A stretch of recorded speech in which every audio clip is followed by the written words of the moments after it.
ለእግዚአብሔር ለአምላካችን ክብር ይሁን። ጌታን እጅግ አድርገን እናመሰግናለን። እንኳን ጌታ ረዳችሁ፣ እንኳን ወደ እግዚአብሔር ቤት መጣችሁ።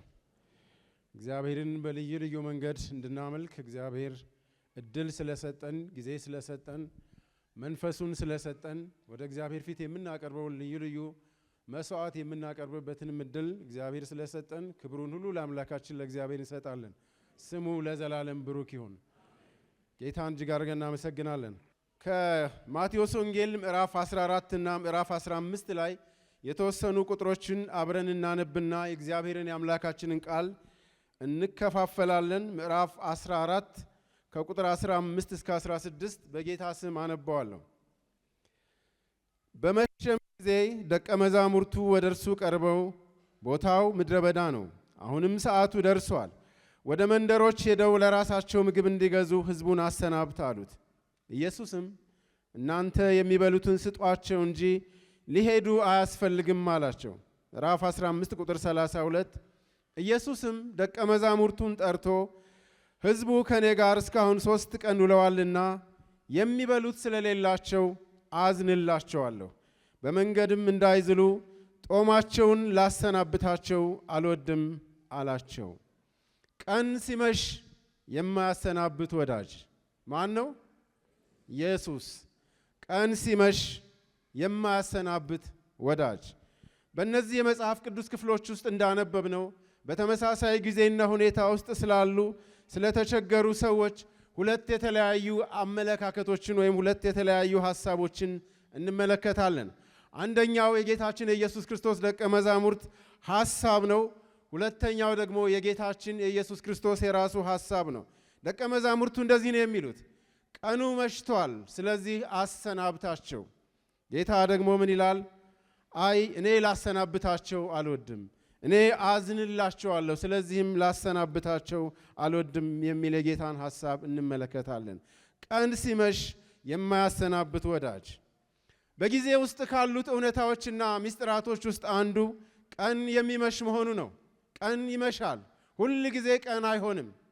የማይመሹ የሚመስሉ ቀናት ሁሉ ይመሻሉ። ቀን የሚመሽ የማይመስላቸው ሰዎችም ቀን መሽቶባቸው ያውቃል። በዓለማችን ላይ ታላላቅ የሆኑ የታወቁ አገዛዞች፣ ኢምፓየሮች በግዛታችን ላይ ፀሐይ አትጠልቅም ብለው የተናገሩ ቀን መሽቶባቸው ፀሐይ ጠልቃባቸው ያውቃሉ። ቀን ይመሻል። ቀን መምሸቱ የማይቀር ነው። ቀን ሲመሽ ብዙ ነገሮች ይለወጣሉ። የምሽት ጊዜ እንደ ቀን ጊዜ አይደለም። ብዙ ብርሃን የሚታይበት፣ ተስፋ የሚታይበት፣ ብዙ እድሎች ያሉበት አይደለም የምሽት ጊዜ። የምሽት ጊዜ ብዙ ጊዜ አስፈሪ ነው። ብዙ ጊዜ ደግሞ ተስፋም የሌለበት ነው። ብዙ አመቺ ነገሮች ከቀኑ ጋር አብረው ይሄዳሉ። ራሱ ጌታችን ኢየሱስ ክርስቶስ እንኳን ሲናገር ቀን ሳለ የላከኝን ስራ ላደርግ ይገባኛል ካለ በኋላ ማንም ሊሰራበት የማይችል ምሽት ይመጣል፣ ሌሊት ይመጣል ብሎ ተናገረ። የምሽት ጊዜ አስቸጋሪ ጊዜ ነው። በምሽት ጊዜ ከሚሆኑት ነገሮች ውስጥ አንዱ በተለይ ቀን ከመሸባቸው ሰዎች ጋር ብዙ ሰዎች አብረው መሆን አይፈልጉም። ቀን ሲመሽ ሰዎች ከሰዎች ይለያሉ። በሰላም ሂድ፣ በሰላም እደር፣ ጌታ ካንተ ጋር ይሁን፣ ብዙ መልካም ምኞቶችን በመመኘት ሰዎች ሰውን ያሰናብታሉ እንጂ ከመሸበት ሰው ጋር ብዙ ጊዜ ሰው አብሮ መቆየት አይፈልግም። እውነተኛ ወዳጅ ብቻ ነው ቀን ሲመሽ ከሰው ጋር አብሮ የሚሆነው። ብዙ ጊዜ የሰው ችግር ግን በመልካም ምኞትና በመልካም ቃላት ደግሞ አይፈታም።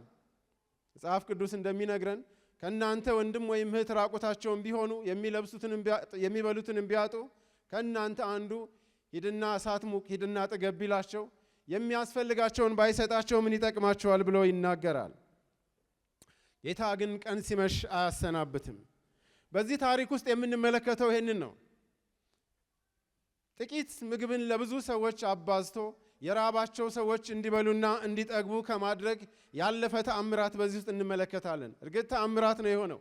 በምድረ በዳ ምንም በሌለበት ቦታ የተገኘውን ጥቂት ነገር ባርኮ በጣም ብዙ ሰዎች ጠግበው ተርፏቸው ከረሃባቸው አርፈው በሰላም እንዲሄዱ ማድረግ ትልቅ ተአምራት ነው። አስገራሚና አስደናቂ ተአምራት ነው። እኔ ግን እንድናይ የምፈልገው ከዚህ የሚያልፈውን ነው። ከነዚህ ተአምራት በስተጀርባ ያለውን የርህራሄና የፍቅር የምህረት የእረኝነት ልብ እንመለከታለን። የጌታ ልብ። ጌታ እንደዚህ አለ፣ እኔ እራራላቸዋለሁ፣ አዝንላቸዋለሁ ሲል እንመለከታለን። ለመሆኑ ማዘን ማለት ምን ማለት ነው? መራራት ማለት ምን ማለት ነው? ጌታ ስለራራላቸው ምን አደረገላቸው? ለምንድን ነው የራራላቸው? የሚሉትን ሐሳቦች ስንመለከት ብዙ ነገሮችን ከዚህ ክፍል ማግኘት እንችላለን። ታሪኩ አጭር ይመስላል። ብዙ ነገር ከዚህ መማር እንችላለን።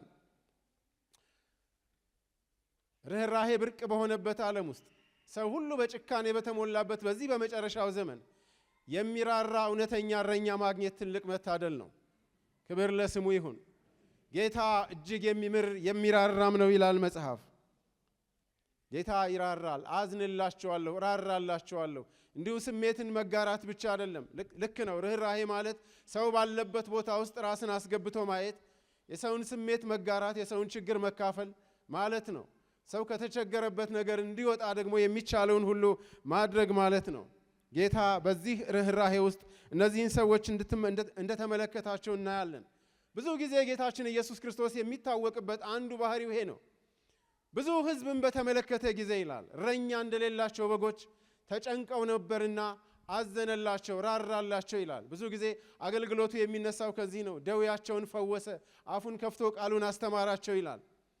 ጌታ የሚራራ እውነተኛ እረኛ ነው። በዚህ ክፍል ውስጥ የምንመለከተው ይሄ ነው።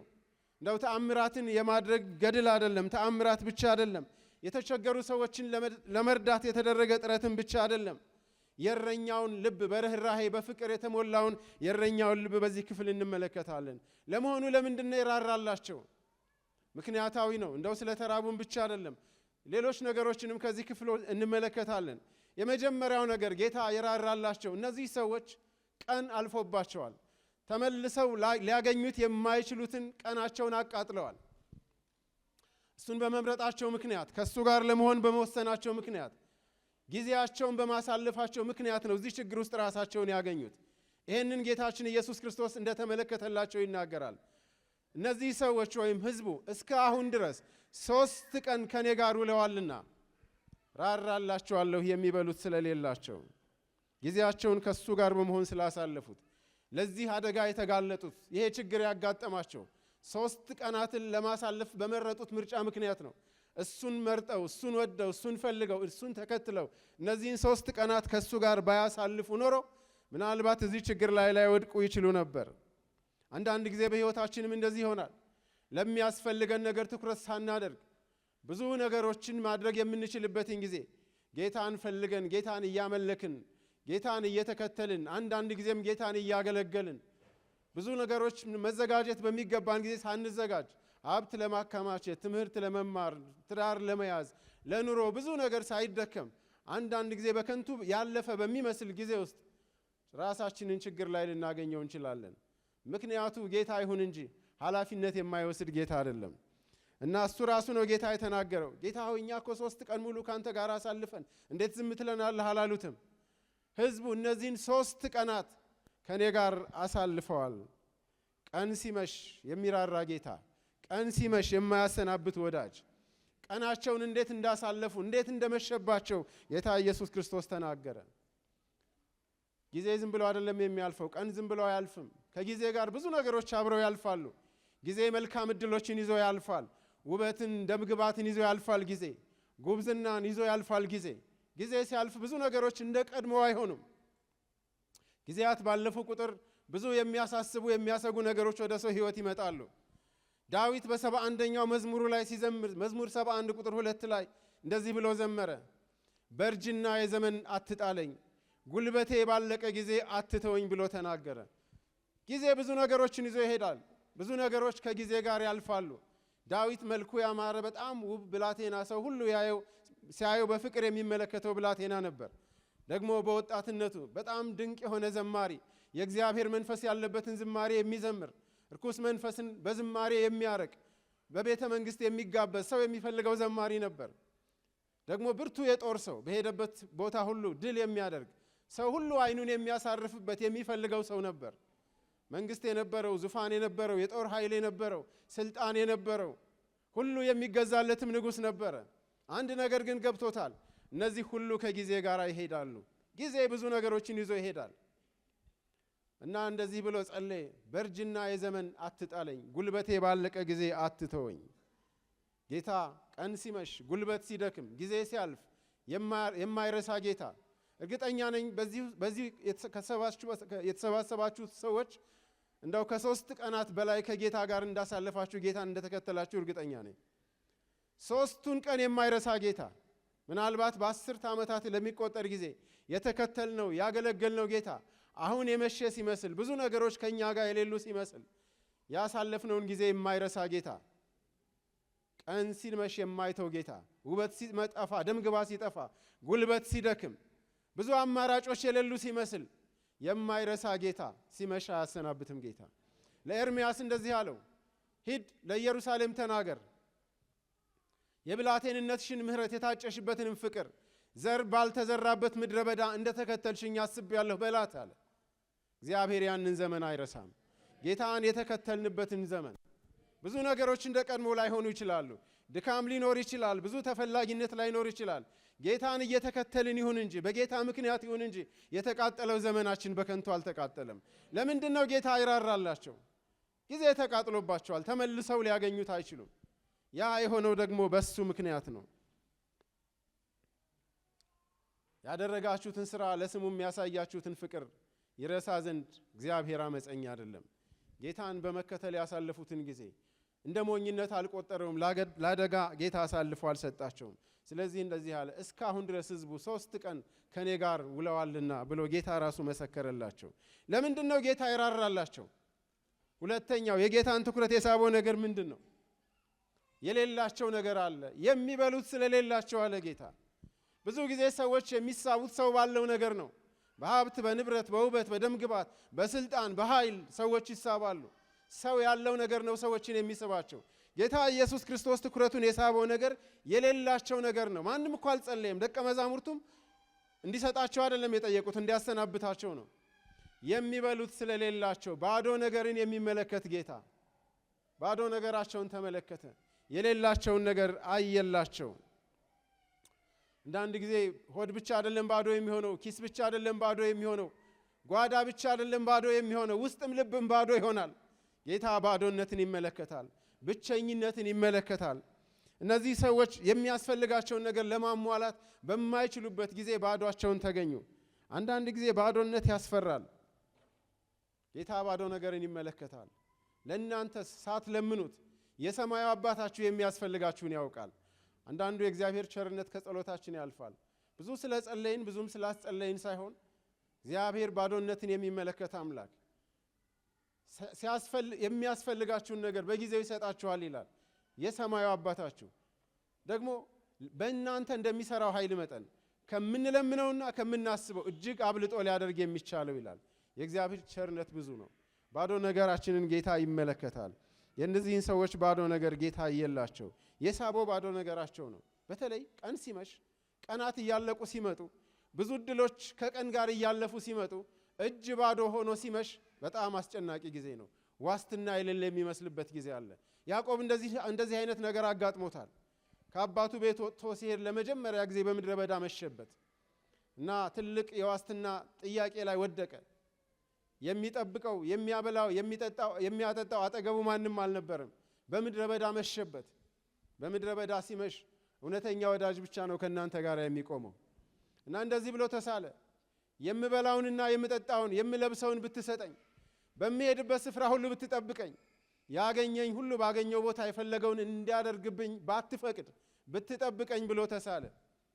እግዚአብሔር የሚበላውንና የሚጠጣውን ብቻ አይደለም። የያዕቆብን ታሪክ ስትመለከቱ ብዙ ነገር እግዚአብሔር አደረገለት። መጽሐፍ ቅዱሳችን ላይ ስናነብ እንደዚህ ይላል፣ ያ ሰው እጅግ ባለጠጋ ሆነ ይላል። ያ የሚበላው የሚጠጣው ያልነበረው በምድረ በዳ የመሸበት ሰው። ዛሬ የመሸባችሁ የሚመስላችሁ ሰዎች አላችሁ። ብዙ ነገር የማደርግበትን ጊዜ በከንቱ አቃጠልኩት። ብዙ እድሎች ነበሩኝ፣ እግዚአብሔርን ፈርቼ ጌታን እከተላለሁ ብዬ እጆቼን በንጽህና ልጠብቅ ብዬ ብዙ እድሎችን ሳልጠቀምባቸው ወጣትነቴን፣ ጉልበቴን በእግዚአብሔር ቤት አቃጥየው ዛሬ እኔን ማን ይፈልገኛል፣ ቀን መሽቶብኛል የምትሉ ሰዎች አላችሁ። ቀን ሲመሽ የማይለይ ወዳጅ ኢየሱስ ክርስቶስ አለ። ያዕቆብ ያንን ስለተሳለ እግዚአብሔር አስደነቀው። መጽሐፉ ሲናገር ያ ሰው እጅግ ባለጠጋ ሆነ ይላል። ብዙ ወንዶች ባሪያዎች፣ ሴቶች ባሪያዎች፣ ብዙ ግመሎች፣ ብዙ ሀብቶች ሆኑለት። በጣም አስገረመው እግዚአብሔር። እሱ ራሱ ተደነቀ። ለባሪያ ካደረክለት ከምሕረትህና ከቸርነት አንዱ እንኳን የማይገባኝ ሰው ነበርኩ። ይችን ብትር ብቻ ይዤ ዮርዳኖስን ተሻግሬ ነበር። አሁን ግን የሁለት ክፍል ሰራዊት አደረከኝ። እግዚአብሔር ባዶ ነገርን አይቶ የማያልፍ በባዶ ነገር ቀን ሲመሽ ዘወር የማይል ጌታ አሁን ምን ጊዜ አለኝ? ምን ላደርግ እችላለሁ? በቀረችኝ ትንሽ ጊዜ ተወራሩጬ የት ልደርስ እችላለሁ የምትሉ ሰዎች ካላችሁ እግዚአብሔር ባዶ ነገርን መሙላት የሚችል አምላክ ነው። ብቻ ከሱ ጋር ሆነን ይምሽብን፣ የመሸብን ከሱ ጋር ይሁን እንጂ አንዳንድ ጊዜ ከማን ጋር እንደሚመሽብን በጣም አሳሳቢ ነው። አስተማማኝ ባልሆኑ ግንኙነቶች፣ አስተማማኝ ባልሆኑ ሁኔታዎች፣ አስተማማኝ ባልሆኑ መንገዶችና ሩጫዎች ቀን ሲመሽ ያሳስባል። ከጌታ ጋር ሆነን ከመሸብን ግን ኃላፊነት የማይወስድ ጌታ አይደለም። ባዶ ነገራቸውን ተመለከተላቸው። ባዶ ስለሆኑ ነው። ሶስተኛውን ተመልከቱ። ለምንድን ነው የራራላቸው ጌታ? ባሉበት ቦታ ምክንያት ነው። ያሉበት ቦታ መቼ አይደለም። ማንም ጤነኛ ሰው ወደዛ ቦታ ሄዶ ያን ያህል ጊዜ አያሳልፍም። እነሱ ወደዛ ቦታ የወሰዳቸው አስተማማኝ ባልሆነ ምንም በሌለበት ምድረ በዳ እንዲቆዩ ያደረጋቸው በዛ በምድረ በዳ ጌታ በመገኘቱ ነው። ጌታ ስላለ ነው። አንዳንድ ጊዜ ላለንበት ሁኔታ ወሳኝ የሚሆነው የምንኖርበት ቦታ ነው። ብዙ ሰዎች ሊኖሩ በማይፈልጉበት አስተማማኝ በሆነ ቦታ እድልና አማራጭ ያላቸው ሰዎች ሁሉ ጥለውት በሚሄዱት ቦታ ላይ ራሳችንን እናገኘዋለን። አንዳንድ ጊዜ አንዳንድ ሀገሮችን ሰዎች ይለቃሉ። ከአንዱ ሀገር ሌላው ይሻላል። ረፍት ያለበት፣ ብልጽግና ያለበት፣ የተሻለ ኑሮ ያለበት ቦታ መርጠው አገራቸውን ጥለው ሰዎች ይሄዳሉ። አንዳንድ ጊዜ ከአንዳንዱ ቦታ ደግሞ ሌላው የተሻለ ይሆናል። ወዴትም ሳልሄድ አማራጭ ሳልፈልግ ቀን መሸብኝ፣ ጨለመብኝ፣ ከዚህ በኋላ ወዴት እሄዳለሁ? ነገሮች ሁሉ አስተማማኝ አይደሉም የሚል ስጋት ቀን ሲመሽ ይመጣል እና በመሸበት ቦታ ላይ ያሉበትን ቦታ ጌታ ተመለከተላቸው። ለዚህ ነው ደቀ መዛሙርቱ ትክክል ነው የተናገሩት። ቦታው ምድረ በዳ ነው። ምንም የሚበላ ነገር የለም። የሚታየውና የሚዳሰሰው ተጨባጭ የሆነው ነገር የሚያሳየው ይሄንን ነው። እዛ ቦታ ላይ ምንም የለም። በተቻለ ፍጥነት ከዛ ቦታ ነው መውጣት ያለባቸው። እንዲወጡ ንገራቸው አደጋ ላይ ሳይወድቁ የሚል ነገር ነው የነገሩት። የኛ ጌታ ከአደጋ እንድንሸሽ ሳይሆን የሚያስፈራንን ሁኔታ ሁሉ ለውጦ በሚያስፈራን ቦታ ላይ ሁሉ ምስጋናና ክብር ውዳሴን ከኛ የሚቀበል ታሪክን የሚለውጥ አምላክ ነው እና በዛ በምድረ በዳ ላይ ታሪኩን ቀየረው ጌታ። ኢሳይያስ ላይ ሲናገር በምድረ በዳ መንገድን በበረሃ ላይ ወንዞችን የሚያደርግ ምድረ በዳውና ደረቁ ምድር ደስ ይላቸዋል ይላል። እነሆ አዲስን ነገር አደርጋለሁ እሱም አሁን ይበቅላል ብሎ ይናገራል። ምድረ በዳ ውስጥ ያላችሁ ሰዎች ያለሁበት ቦታ የሚመቸ ሞክሬ ነበር። ብዙ ሙከራዎችን አደረኩ።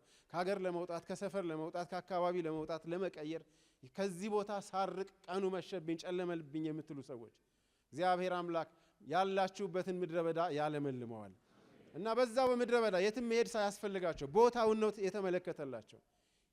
በዛ ቦታ የቆዩት በጌታ ምክንያት ነው። አንዳንድ ሰዎች እንደዚህ ይላሉ ሰው ሲመክራቸው፣ ለምንድን ነው ከዚህ ቦታ ማትርስ? ዘመድ አለ እዚህ ቦታ መሄድ ትችላለህ፣ ለምን ከዚህ ቦታ አትሄድም?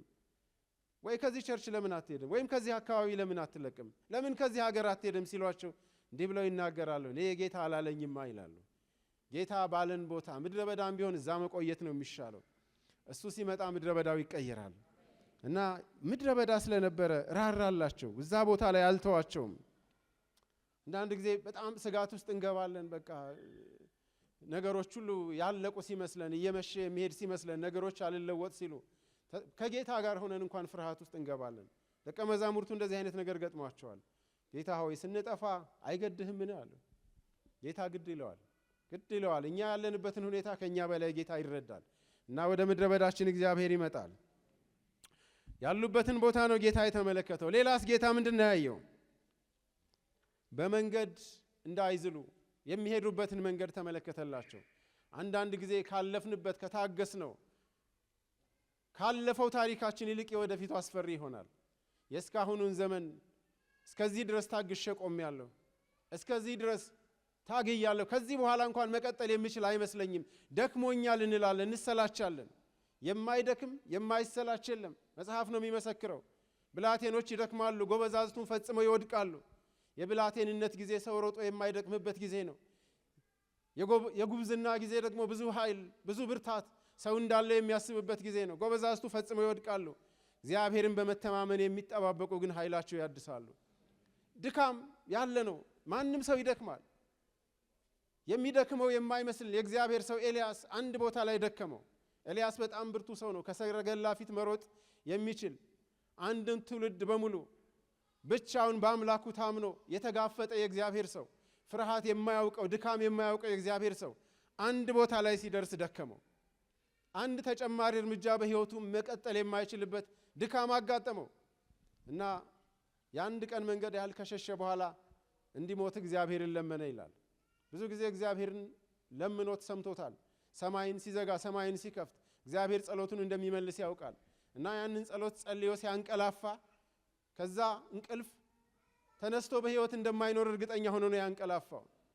እግዚአብሔር ለሞት እንዳናንቀላፋ አይኖቻችንን የሚከፍት እግዚአብሔር፣ ተጨማሪ ዕድልን የሚሰጥ እግዚአብሔር፣ ባሪያውን ተስፋ በቆረጠበት ሕይወትን ለመጋፈጥና በሕይወት ወደፊት ለመቀጠል አቅም ባጣበት ቦታ የማይተው እግዚአብሔር ከእንቅልፉ ቀስቅሶ አነቃው። እግዚአብሔር የተባረከ ይሁን። ቀሰቀሰው። የቀሰቀሰው ሊወቅሰው አይደለም፣ ለሌላ ስራም አይደለም፣ ኃይሉን ሊያድስለት ነው። ተነሳና ብላ። የሚበላውን የሚጠጣውን እግዚአብሔር አዘጋጀለት። የወደፊት መንገዳችንን ለመቀጠል የሚያስፈልገንን እግዚአብሔር ያዘጋጃል። እግዚአብሔር ያውቃል። በላ ጠጣ። በዛ ምግብ ኃይል 40 ቀንና 40 ሌሊት ተጓዘ። መቼም በሕይወት ለመኖርና ለመቀጠል ምግብና ውሃ መብልና መጠጥ ብቻ በቂ አይደለም። ደግሞ ሌላ የሚኖርበትን ምክንያት ሰጠው። አንዳንድ ጊዜ የምንኖርበት ምክንያት ሲጠፋ ሕይወትንና ኑሮን ለመጋፈጥ አቅም እናጣለን እና የሚኖርበት ምክንያት ሰጠው። እግዚአብሔር ነገረው፣ ራእይ ሰጠው። ንጉሥ ትቀባለህ፣ ነገስታትን ትቀባለህ፣ በአንተ ምትክ ደግሞ ነቢይ ትቀባለህ፣ ደግሞ ለበዓል ጉልበታቸውን ያላንበረከኩ ቅሬታዎች አሉኝ፣ ስለዚህ የምትኖርበት ምክንያት አለህ አለው። ለመኖር እግዚአብሔር አምላክ ነው አቅም የሚሰጠው። ዘማሪዋ መኖር አለኝ ብላ አልዘመረችም? አንዳንድ ጊዜ እኮ መኖር አይለንም እኮ። የሚቀጥለውን ቀን ለመጋፈጥ አቅም እናጣለን። ባይነጋ እኮ እንላለን እኮ አንዳንድ ጊዜ።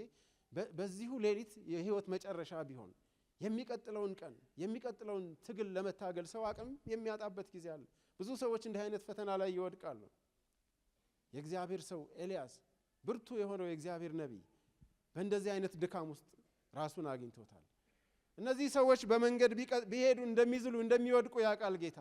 መንገዳቸውን የሚቀጥለውን መንገዳቸውን እግዚአብሔር ተመለከተላቸው። ኃይልን የሚሰጥ እግዚአብሔር ለደካማ፣ ብርታት ለሌለው ብርታትን የሚጨምር እግዚአብሔር ያበረታል። ነገሮች እንደዛ ላይ መስሉ ይችላሉ።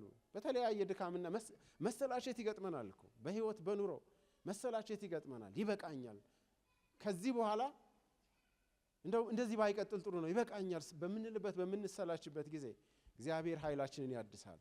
መታደስ የሚለው ይገባቸዋል። እግዚአብሔር መጽሐፉ ምሳሌ የሚያደርገው ንስርን ነው እና አዲስ ያደርጋል እግዚአብሔር፣ ኃይል ይሰጠናል እግዚአብሔር። እንደገና ደግሞ የምንጓዝበትን ኤልያስን እግዚአብሔር እንደገና ተጨማሪ ኃይል ሰጠው። እግዚአብሔር ኃይል ሲሰጥ ከቀደመው በላይ ማድረግ የሚችል እግዚአብሔር፣ እንደቀደመው ሳይሆን ከቀደመው በላይ የምናደርግበትን ኃይል እግዚአብሔር ይሰጠናል። በምድረ በዳ የማይተው እግዚአብሔር ያቃጠሉትን ያለፈውን ጊዜያቸውን ተመለከተላቸው። ያሉበትን ምድረ በዳ አየላቸው እግዚአብሔር። ደግሞ ወደፊት የሚቀጥሉበትን ኃይል ደግሞ ጌታ ሰጣቸው። ክብር ለስሙ ይሁን። እንደ ሰው ያልሆነ ጌታ ምን አለ? ላሰናብታቸው አልወድም። ምን አደረገላቸው ጌታ? የመጀመሪያው ሁኔታቸውን የተረዳላቸው፣ ያለፈውን ያሁኑንና የወደፊቱን። አንዳንድ ጊዜ ሰዎች የሚረዱት አሁን ሰው ያለበትን ሁኔታ ነው። ለምን እንደደከመው፣ ለምን እንደተጎሳቆለ፣ ለምን ችግር ላይ እንደወደቀ ማንም ስለማንም ግድ አይለውም። አሁን ያለውን ሁኔታ ብቻ ነው የሚመለከተው። አንዳንድ ጊዜ ልጆች እንኳን ወላጆቻቸውን ውበትና ደም ግባት ሲያጡና ሲጎሳቆሉ እንደነሱ ውበትና ደም ግባት የነበራቸው ጎልማሶች፣ ወጣቶች፣ ጠንካሮች አይመስሏቸውም።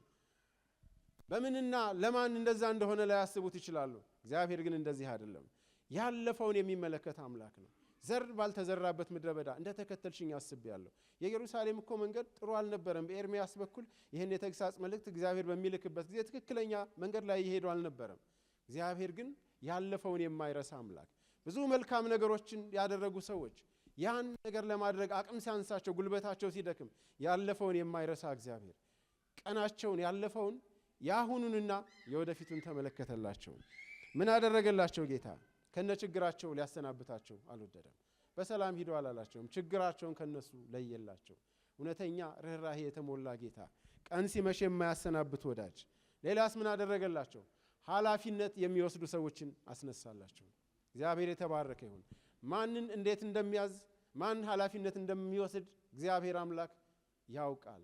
ቢፈልግ መላእክትን ያዛል፣ ቢፈልግ ሰዎችን ያዛል። ለሱ የማይገዛ ለሱ የማይታዘዝ በሰማይ በምድር ከምድር በታች የለም። አይኖቻችንን ከሰዎች ላይ እናንሳ እንጂ ልባችንን በሰዎች ላይ አንጣል እንጂ ቀን ሲመሽብን ሁኔታዎች ከቁጥጥር ውጭ ሲወጡ ተስፋ አንቁረጥ እንጂ እግዚአብሔር ማንን እንደሚያዝ እግዚአብሔር ያውቃል። ቢፈልግ ናቡከደነጾርን ቢፈልግ ቂሮስን እግዚአብሔር አዘዘው። ቢፈልግ ፈርዖንን አዘዘው ዮሴፍን ከእስር ቤት ፈልጎ እንዲያወጣው። እግዚአብሔር ማንን ኃላፊነት እንዲወስድ እንደሚያዝ እግዚአብሔር ያውቃል። እነዚህ ደቀ መዛሙርት እኮ ይሄን ለማድረግ የተዘጋጁ ሰዎች አልነበሩም። ምን አላቸው ጌታ? አሰናብት፣ ለራሳቸው ምግብ እንዲፈልጉ አሰናብታቸው አሉት። ጌታ ምን አለ? እናንተ የሚበሉትን ስጧቸው እንጂ ሊሄዱ አያስፈልጋቸውም። የሚሰጡትን እግዚአብሔር ይሰጣል። እግዚአብሔር ይረዳቸዋል። ምንጩ እግዚአብሔር ነው። በጎ ስጦታና ፍጹም በረከት ሁሉ ከላይ ናቸው። ከሰው እጅ እንደማይሆን ጌታ ያውቀዋል። ግን ማን በምን ጊዜ ምን ኃላፊነት እንደሚወስድ እግዚአብሔር አምላክ ያውቃል። እኔ ብቻዬን ነኝ፣ ማን ወደ እኔ ይመጣል? ቀን አልፏል፣ ጊዜ አልፏል። ብዙ ጊዜ ጠብቄ ነበር፣ የጠበቅኩት ሁሉ ሲሆን አላየሁትም። ያ ሰው ትዝ ይላችኋል፣ ዮሐንስ ወንጌል ምዕራፍ 5 ላይ ያለው ሰው እሱንና ጌታ ኢየሱስ ክርስቶስን የሚያገናኝ ምንም ምድራዊ ምክንያት እኮ አልነበረም። ለ38 ዓመት ሙሉ አይኖቹ ጉድ አይተዋል እዛ ቦታ ላይ። ትላንትና የመጡ ሰዎች መቼም ብዙ በሽተኞች በሚሰባሰቡበት ቦታ ላይ ድጋፍና እንክብካቤው የተለያየ ነው የሚሆነው። ሰው እንዳለው አቅም መጠን እንዳለው የሰው ብዛት መጠን ነው የሚሆነው እና ብርድ እንዳይነካቸው የተኙበት ስፍራ እንዳይቆረቆራቸው እንክብካቤ የሚደረግላቸው ብዙ ሰዎችን በዛ ቦታ ላይ አይተዋል። ደግሞ እሱ ከመጣ በጣም ብዙ ጊዜ ከቆየ በኋላ ከትላንትና ወዲያ ሊሆን ይችላል የመጡ ሰዎች ሲፈወሱ አይተዋል እና ተስፋ ቆርጦ ልቡ ወድቆ በዛ ተቀምጠዋል። ጌታ ኢየሱስ ክርስቶስ መጥቶ ሲጠይቀው ስለ ሕመሙ አይደለም ያወራው፣ ልትድን ትወዳለህ ሲለው ጌታ ሆይ ውሃው በተናወጠ ጊዜ ወደ ውሃው የሚያስገባኝ ምን የለኝም? ሰው የለኝም። ጌታ ኢየሱስ ክርስቶስ እውነተኛ ሰው ይሆንልናል። ብዙ የማይሆን ነገር ሆኗል። ሰው ያላቸው ሰዎች ሲቀድሙት የኖሩ ሰው ነው እና ከመካከላቸው አንድ ሰው እንኳን እንደ ይሄ ነገር የሚገባ ነገር አይደለም፣ ይሄ ሰው እኮ ብዙ ቀን ቆይቷል፣ እስቲ ሰልፍ እንያዝ፣ ወረፋ እንያዝና ዛሬ ደግሞ የሱ ተራ ነው እሱ ይግባ የሚል ሰው ማንም የለም። ማንም የሚከራከርለት፣ ማንም ስለሱ ግድ የሚለው ሰው አልነበረም። ስለዚህ ልቡ ወድቋል እና ጌታ ኢየሱስ ክርስቶስ ወደዚህ ሰው መጣ። ቀን የማይመሽበት ጌታ 38 ዓመት ቢሆን 38 ሰዓት ቢሆን ጌታ ኢየሱስ ክርስቶስ በጊዜው ይመጣል። ቀን ሲመሽ የማይመሽበት ጌታ ኃላፊነት የሚወስዱ ሰዎችን ያስነሳል ወይ ደግሞ ራሱ ይመጣል። በተለይ ቀን ሲመሽ በጣም አሳሳቢ ጊዜው ያለፈ ሲመጣ ከዚህ በኋላ ጊዜ የለም ነገሮች ሁሉ ከቁጥጥር ውጭ እየወጡ ነው በሚባልበት ጊዜ ሰው ብቻውን ሲሆን በጣም ይጨነቃል። መጽሐፍ አስቴር ምዕራፍ 6 ላይ የምናነበው ታሪክ አለ። የእግዚአብሔር ሰው መርዶክዮስ የሚባል መልካም ሰው፣ መልካም ያደረገ ክፉ ነገር ያላደረገ፣ ያደረገው መልካም ነገር ሁሉ ተረስቶ ያላደረገው ክፉ ታሪክ በዛ ፋንታ ተጽፎ ላደረገው መልካም ነገር ሳይሆን አድርጎታል ተብሎ ለተከሰሰበት ክፉ ነገር ምላሽን እየተጠባበቀ ያለ ሰው። ቀኑ መሸ። አንድ ቀን አይደለም፣ 2 ቀን አይደለም፣ ሰዓታት ሁሉ እያለፉ ላደረገው መልካም ነገር የማይገባው ብድራት ወደሱ እየፈጠነ ቀኑ መሸ እና የሚከሰው ሰው ባላደረገው ነገር የከሰሰው ሰው ተቀባይነት አግኝቶ የንጉሱ ማህተም አርፎበት ቀኑ መሸ ማለት ነው። ከዛ በኋላ የሚቀጥለው ቀን እሱ የሚሰቀልበት ቀን ነው እና መሽቷል ኦልሬዲ። ከዛ በኋላ ምን ይጠበቃል? በዛ ሌሊት እግዚአብሔር ኃላፊነት የሚወስድ ሰው አስነሳ። 2 ሰዎችን አስነሳ። የመጀመሪያው ንጉሱ ነው። መርዶክዮስ ያደረገው መልካም ነገር የተጻፈበትን ታሪክ አቧራ ከለበሰበት ከተሰወረበት ፈልጎ እስኪያገኝ ድረስ እግዚአብሔር ኃላፊነትን ሰጠው እና ይሄ ሰው ምን አደረገ ከሚለው ወይም ለዚህ ሰው ምን ተደርጎለታል ከሚለው ምን ይደረግለት እስከሚለው ድረስ ያለውን ኃላፊነት እሱ ሰጠው፣ እግዚአብሔር ሰጠው። በየትኛው ህይወታችን ምዕራፍ ማን ኃላፊነት መውሰድ እንዳለበት የሚያውቀው እግዚአብሔር ብቻ ነው። አንዳንድ ጊዜ አንዳንድ ሰዎችን አስነስቶ በአንዳንድ ሁኔታዎች ከጎናችን ቆመው ከሆነ በእግዚአብሔር ፋንታ አማልክቶቻችን እንዲሆኑ አይደለም። በጎ ስጦታና ፍጹም በረከት ሁሉ ከማን ነው?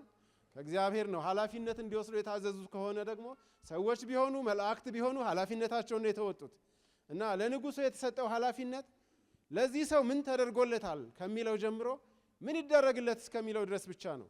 ያንን ኃላፊነቱን እስኪጨርስ እንቅልፍ የሚባል እግዚአብሔር ከዓይኖቹ አራቀና መጽሐፍትን ማገላበጥ ጀመረ እና መርዶክዮስ ያደረገው መልካም ነገር ተጽፎ ተገኘ።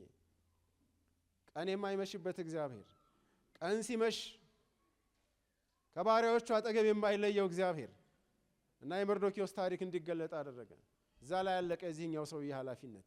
ሌላ ደግሞ ኃላፊነት የሚወስድ ሰው መጣ። ሃማ ይባላል። እሱ ደግሞ በመርዶክዮስ ላይ ክፉ ታሪክ የጻፈ ክፉ ብድራት ያዘጋጀለት ሊገለው ለነገ መስቀያ ያዘጋጀ እና ያንን ለማስፈጸም እየተጣደፈ በጧት ሲመጣ እግዚአብሔር ማንም የማይቀድመው አምላክ እግዚአብሔር ቀደመለት። በቃ ከዚህ በኋላ መሽቷል እኮ አልቋል። ምንድነው ከዚህ በኋላ የሚጠበቀው ነገር? እየተጣደፈ መጣ። ንጉሥ ያከብረው ዘንድ ለሚወደው ምን ይደረግለታል? የሚደረግለትን ደግሞ ጽፎ አዘጋጅቶ ማቅረብ ያለበት ኃላፊነት የተሰጠው ደግሞ ለዛ ሰው ነው። በስግብግብነቱ ልክ በክፋቱ ልክ ለራሱ የሚመኘውን እግዚአብሔር ያንን አዘጋጅቶ ለመርዶክዮስ እንዲያመጣ እግዚአብሔር አደረገው። አንዳንድ ጊዜ ሰዎች የቀደሟቸው አይምሰላችሁ። እግዚአብሔር ማንም አይቀድመውም። ጊዜ እንኳን አይቀድመውም እግዚአብሔርን። ቀን ሲመሽ እግዚአብሔር ይመጣል። ሲመሽ ብርሃን ይሆናል። እግዚአብሔር የተባረከ ይሁን። ብርሃንና ጨለማ በሱ እጅ ነው ያለው እና በጨለማ የሚፈልገውን አድርጎ ያጠናቀቀ የሚመስለው ያ ሰው መርዶክዮስን የእግዚአብሔርን ሰው እግዚአብሔርን ተማምኖ እግዚአብሔርን ተስፋ አድርጎ ያለመናወጥ ተቀምጦ ቀን የመሸበት የጨለመበት የሚመስለውን ያንን የእግዚአብሔር ሰው ክፉ ሊያደርግበት ሲመጣ እግዚአብሔር ቀደምና በመካከል ገባ። ንጉሥ ያከብረው ዘንድ ለሚወደው የንጉሱ ፈረስ ይምጣለት፣ ከንጉሱ አዛውንት በዋነኛው እጅ የንጉሱ ዘውድ ይምጣለት፣ የንጉሱ የክብር ልብስ ይምጣለት። ንጉሥ ያከብረው ዘንድ ለሚወደው እንዲህ ይደረግለታል እያለ አዋጅ የሚናገር ሰው በፊቱ ይሄድ። እንደዚህ ይደረግ በል ፍጠን፣ ይህንን የተናገርከውን አንዱም ሳይቀር በበር ላይ ለተቀመጠው ለመርዶክዮስ አድርግለት። እግዚአብሔር መቼ እንደሚደርስ የሚያውቅ አምላክ፣ ቀን የማይመሽበት እግዚአብሔር። ቀን መሸብኝ፣ ሁኔታዎች ከቁጥጥር ውጭ ሆኑ፣ ሰዎች እየቀደሙኝ ነው፣ ላስቆመው የማልችለው ነገር ነው እያጋጠመኝ ያለው የምትሉ ያላደረጋችሁት ክፉ ታሪክ የተጻፈባችሁ አንዳንድ ጊዜ ያደረጋችሁት መልካም ነገር የተሰወረባችሁ ሰዎች እንዳይታይ የተደረገ እግዚአብሔር አምላክ ቀን ሲመሽ የማይመሽበት እግዚአብሔር ባላችሁበት ስፍራ ይመጣል። ኃላፊነት የሚወስዱ ሰዎችን እግዚአብሔር አዘጋጀላቸው። ሌላስ እግዚአብሔር ምን አደረገ? እግዚአብሔር ችግራቸውን እንዲረሱት አደረገ።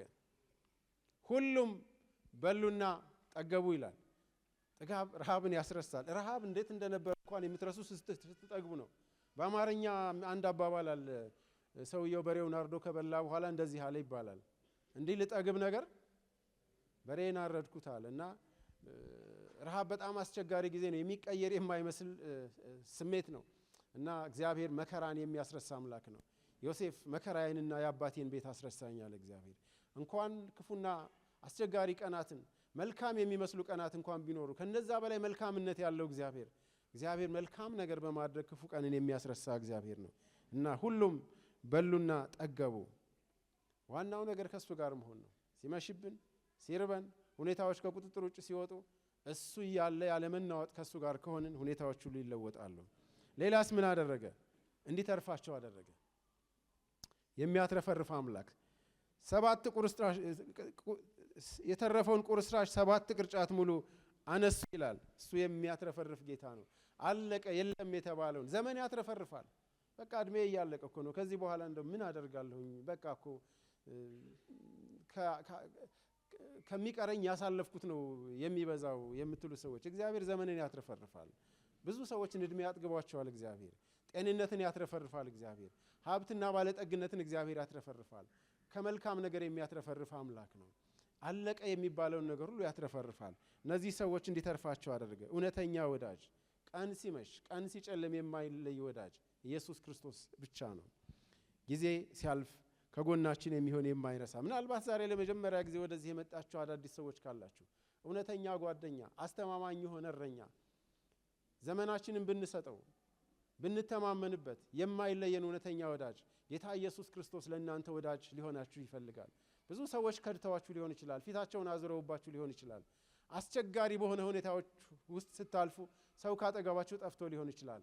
እውነተኛ ወዳጅ ጌታ ኢየሱስ ክርስቶስ አለና ይህን ወዳጅ የሕይወታችሁ አዳኝ አድርጋችሁ ዛሬ እንድትቀበሉ እናንተን አሳስባችኋለሁ። ቅዱሳን እግዚአብሔር ቀን ሲመሽ የማይተው እግዚአብሔር፣ ቀን ሲመሽ የማይተው አምላክ፣ ያሳለፍነውን የማይረሳ ጌታን የተከተልንበት ዘመን፣ ብዙ ዘመን ጌታን ተከትላችሁ፣ ብዙ ዘመን ጌታን አገልግላችሁ አንዳንድ ጊዜ ያደረጋችሁት መልካም ነገር ሁሉ ከንቱነት ሁሉ ሊመስላችሁ ይችላል። አሳፍ የሚባለው ዘማሪ እንደዚህ ነው ያለው፣ በከንቱ እጆቼን አነጻሁ፣ በውኑ በከንቱ እጆቼን አነጻሁ አለ። እግዚአብሔርን ፈርቼ እግዚአብሔርን ታምኜ ከጌታ ጋር መኖር ይሻላል ብዬ በኃጢአት የሚገኘውን ትርፍ ተጸይፌ ከአመፀኞች ጋር አልሆንም ብዬ ብዙ ነገሮችን በከንቱ አሳለፍኩኝ ብሎ ተጸጸተ። እግዚአብሔር እንዲጸጽታችሁ የሚያደርግ አምላክ አይደለም። የክፋትን ትርፍ በመተው ለጌታ ታማኝ በመሆን እስከዚህ ዘመን ድረስ የተከተላችሁት፣ ያመለካችሁት፣ የተማመናችሁት ጌታ፣ እሱን ተማምናችሁ ብዙ ጊዜ ራሳችሁን ለአደጋ አሳልፋችሁ የሰጣችሁለት ጌታ ቀን ሲመሽ አጠገባችሁ እሱ ይሆናል። ጊዜ እኮ ብዙ ሰዎችን አንዳንድ ጊዜ እኮ ሰዎች ቀን ሲያልፍ የተገለገሉባቸውን የመገልገያ ዕቃ ብቻ አይደለም እኮ የሚጥሉት። ሰዎች ሰውንም እኮ ይጥላሉ። ቀን ሲመሽ ብዙ ነገሮች ሲጠፉ፣ ስልጣን ሲጠፋ፣ ሀብት ሲጠፋ፣ ውበት ሲጠፋ፣ ደምግባት ሲጠፋ ሰዎች ሰዎችን ጥለዋል። እንደማይጠቅሙ አድርገው ሰዎችን አስወግደዋል። ቀን ሲመሽ የማይጥልና የማይለይ ወዳጅ ከፈለጋችሁ እውነተኛ ወዳጅ ጌታ ኢየሱስ ክርስቶስ ነው። ከእሱ ጋር እንጣበቅ፣ እሱን ተስፋ እናድርግ። ባለንበት ምድረ በዳ ይመጣል፣ እሱ አይመሽበትም። እሱ በመጨረሻው ሰዓት ቢደርስም እንኳን ታሪክን መለወጥ የሚችል ጌታ ነው። የምንሄድበትን መንገድ ጌታ ያውቃል። ደክሟቸዋል፣ ተሰላችታቸዋል። ድካም ተፈጥሯዊ ነው፣ ሰው ይደክማል። ይህን ነው መጽሐፍ የሚናገረው። አገልግሎት ተሰላችታችሁ ሊሆን ይችላል፣ ጉዞ ተሰላችታችሁ ሊሆን ይችላል። እግዚአብሔር የወደፊቱን መንገዳችን የሚያይ እግዚአብሔር፣ እንደገና ለደካማ ኃይልን ጉልበት ለሌለው ብርታትን የሚጨምር እግዚአብሔር፣ የወደፊቱን መንገዳችንን በብዙ ኃይልና ክብር እንድንሄድ እግዚአብሔር ጸጋን ያበዛልናል። እግዚአብሔር የሚያትረፈርፍ አምላክ ነው። እጆቻችንን እናንሳና ጌታን ከፍ እናድርገው፣ እናመስግነው። እውነተኛ ወዳጅ ጌታ ኢየሱስ